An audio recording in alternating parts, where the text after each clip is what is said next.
जुलाई 2018 Lionel Messi का world cup exit in last 16 against France 4-3। Commentator ये बात कहते हैं कि मेसी 31 साल का है और अगले वर्ल्ड कप में मेसी 35 का होगा, तो यकीनन मेसी अपना प्राइम पास कर चुका होता, तो शायद ही मेसी का लास्ट वर्ल्ड कप है। सैम्पोली अर्जेंटीना का जो मैनेजर है वो सैक होता है और अर्जेंटीना एक नए दौर में कदम रखती है। एक ऐसा दौर जो कि बहुत मुश्किल था, क्योंकि बहुत बड़े बड़े नाम अग्वायरो, हिगवाइन, ये सब जा रहे थे या जा चुके थे, और एक नया मैनेजर हायर करती है अर्जेंटीना, जिसका नाम था लियोनेल स्केलोनी। स्केलोनी इससे पहले अंडर 20 की टीम में 6 मैचेस सिर्फ मैनेज कर चुका था और उसके बाद वो डायरेक्ट नेशनल टीम ज्वाइन करता है। लियोनेल स्केलोनी आता है और कुछ नए चेहरे लेकर आता है फुटबॉल में, अर्जेंटीना की फुटबॉल में, जिसमें से मेसी और डिमारिया फेमिलियर होते हैं, पुराने होते हैं। ओटामेंडी शायद कह लें पुराना होता है। उसके अलावा सारे नए नाम होते हैं, सारे नए प्लेयर्स होते हैं, वो प्लेयर्स, वो नाम जिनको हम जानते तक नहीं और शायद आज तक नहीं जानते। इस वर्ल्ड कप में भी हमने बहुत सारे नए नाम, नए चेहरे देखे। उसके बाद 2019 का कोपा अमेरिका, अर्जेंटीना बाहर हो जाती है और एक कंट्रोवर्शियल टूर्नामेंट खत्म होता है। उसके बाद अर्जेंटीना का एक सुनहरा दौर शुरू होता है स्केलोनी के अंदर, जिसमें उन्होंने अर्जेंटीना के एक वो बुरा दौर, एक मेसी का वो बुरा दौर में अर्जेंटीना की टी शर्ट में, अर्जेंटीना की जर्सी में, जो उसके लिए एक किसी भी नाइटमेयर से कम नहीं था, जिसकी वजह से दुनिया के अर्जेंटीना के सारे फैंस मेसी को बुरा भला कहते थे, क्योंकि हमेशा मैराडोना से कंपेयर किया जाता था। और एक बहुत बड़ी शिकायत जो मेसी से रहा करती थी कि Messi is not a leader. Lionel Scaloni ने मेसी में एक लीडर पैदा किया और उस लीडर के सामने खड़े किए एक पूरी फौज, जो मेसी के लिए और अर्जेंटीना की फ्लैग के लिए लड़ने मरने के लिए तैयार थी। उसके बाद आता है 2021 का, कोविड के बाद एक क्लोज डोर्स कोपा अमेरिका, जिसमें ऑडियंस अलाउड नहीं थी, और ना सिर्फ ऑडियंस अलाउड नहीं थी बल्कि 90 मिनट्स के बाद ही पेनल्टीज आ जाती थी। यानी कि एक तरीके से बेनिफिट और प्रॉब्लम दोनों सेम चीज, कि जो टीम पेनल्टीज पे अच्छी है, अगर उनका 90 मिनट्स के बाद मैच ड्रॉ होता है और वो पेनल्टीज पे जाता है तो अच्छी बात है। लेकिन अगर कोई टीम पोटेंशियल रखती है पूरा कि वो शायद 9 गोल करके जीत सकती है 120 मिनट के अंदर, उसके अंदर एक बुरी चीज, क्योंकि when it comes to penalties there is no favourite, कोई भी लक पे जीत सकता है। वो टूर्नामेंट लियोनेल स्केलोनी का और लियोनेल मेसी का पहला इंटरनेशनल टूर्नामेंट बनता है जो ये दोनों साथ जीतते हैं, और उसके बाद से हिस्ट्री लिखी जाती है। हिस्ट्री ऐसे कि अगला मैच फिनालिज्म से पड़ता है, क्योंकि लोग कहते हैं कि शायद कोपा अमेरिका में साइड्स आसान थी तो मेसी कोपा अमेरिका जीत गया, लेकिन जॉर्जियन टीम के खिलाफ ऐसा नहीं हो सकता। तो यूरो विनर्स को फिनालिज्म में 3-0 हराया जाता है। वर्ल्ड कप 2022 जीता जाता है, 2026 का वर्ल्ड कप फाइनल में हारा जाता है, और उससे पहले 2024 में एक और कोपा अमेरिका जीता जाता है। लियोनेल स्केलोनी ने अपने दौर में मेसी को लेकर एक हिस्ट्री लिखी, और एक ऐसी हिस्ट्री जो शायद दोबारा रिपीट नहीं होगी।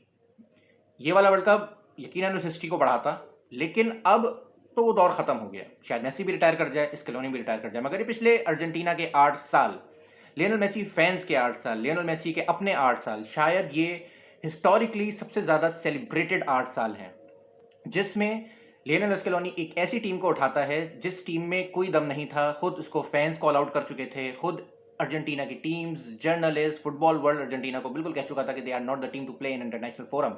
मेसी को इंटरनेशनल फ्रॉड कहा जाता था, और ऐसी टीम को उठा के वर्ल्ड कप जितवाना, 2 कोपा अमेरिका जितवाना और डोमिनेंटली जितवाना। एक होता है कि आप जीत गए, जैसे इस टूर्नामेंट में 2026 के टूर्नामेंट में अर्जेंटीना के लिए बस लटक लटक के किसी तरीके से पहुंची, सब जानते हैं, कोई भी डोमिनेंस, ग्रुप स्टेज तक डोमिनेंट थे उनकी, लेकिन उसके बाद नहीं थी।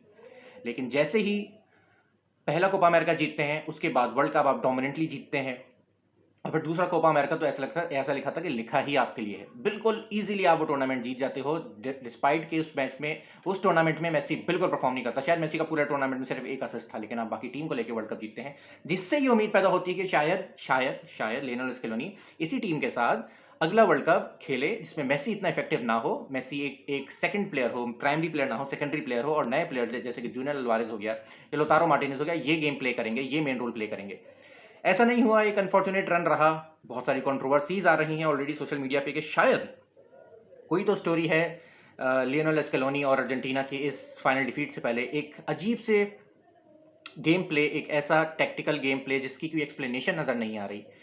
क्योंकि स्पेन मान लेते हैं कि टेक्निकली अर्जेंटीना से तगड़ी थी भी, तो भी इतनी अर्जेंटीना वीक नहीं थी कि वो ऐसा खेले जैसा कि खेला गया। तो कुछ तो कंट्रोवर्सीज हैं मेसी का और अर्जेंटीना का ड्रेसिंग रूम का और वॉकवे की, अजीब किस्म के मैसेजेस बाहर आ रहे हैं, अजीब किस्म की एक्सप्रेशंस बाहर आ रहे हैं। मेसी के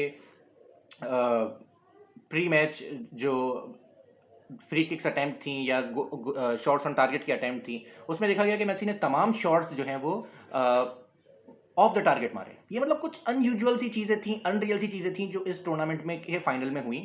जैसे कि मेसी की फैमिली का स्टेडियम में ना आना।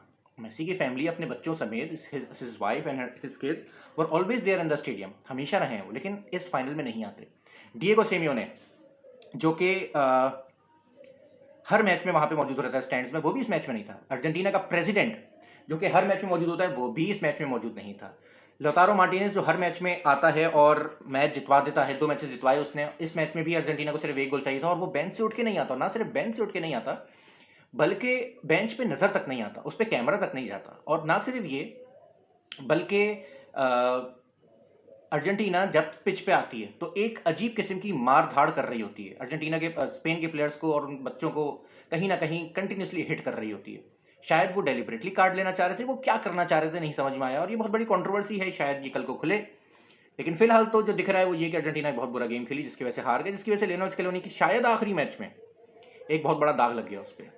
आई होप कि इसकी कोई एक्सप्लेनेशन आए, लेकिन उस दाग को हटा दिया जाए तो लियोनेल स्केलोनी का अर्जेंटीना का एरा शायद वैसा ही है जैसे डेल बॉस्के का स्पेन में था, जब उन्होंने 2008 का यूरो, 2010 का वर्ल्ड कप और 2012 का यूरो जीता, बिल्कुल सेम। लेकिन खैर 2014 में वो ग्रुप स्टेज से ही बाहर हो गए थे, तो उस लिहाज से तो लियोनेल स्केलोनी ने वर्ल्ड कप अर्जेंटीना के लिए बड़े कमाल किए, और हमारा तो वो फेवरेट रहेगा सारी ज़िंदगी भर। जो उसने अचीव किया, जो उसने मेसी को अचीव करवाया, ये हमारे लिए बहुत बड़ी एक, मतलब हम उसका शुक्रगुजार हैं सिर्फ, उससे ज़्यादा हम उसके लिए कुछ बोल नहीं सकते। अब इसके आगे अर्जेंटीना का क्या फ्यूचर है ये देखा जाएगा। इसी ग्रुप के साथ ये लोग आगे कंटिन्यू करेंगे और इसी मैनेजर के साथ ये मैनेजर चेंज होगा, क्योंकि वर्ल्ड कप में फाइनल की डिफीट हुई है, लेकिन इस तरीके से इसको सोशल मीडिया पर छाला जा रहा है जैसे कोई ग्रुप स्टेज में बाहर हो गया। तो इसको इतना बुरा भी ना समझा जाए और ना समझना चाहिए कि फाइनल में बाहर हुए हैं। आप 48 टीम्स में compete करते हैं, आप 47 और 48 टीम होते हैं आउट ऑफ, यानी कि फर्स्ट और सेकंड टीम होते हैं आउट ऑफ 48, तो you are the second best team in the world.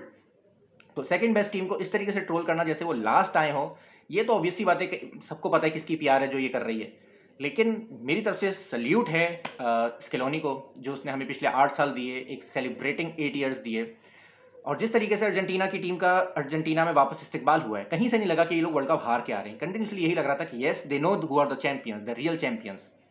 So thank you so much, Scaloni. I do not know whether you will continue with Argentina team or not, but all the best for your future, and thank you so much. Thank you so much.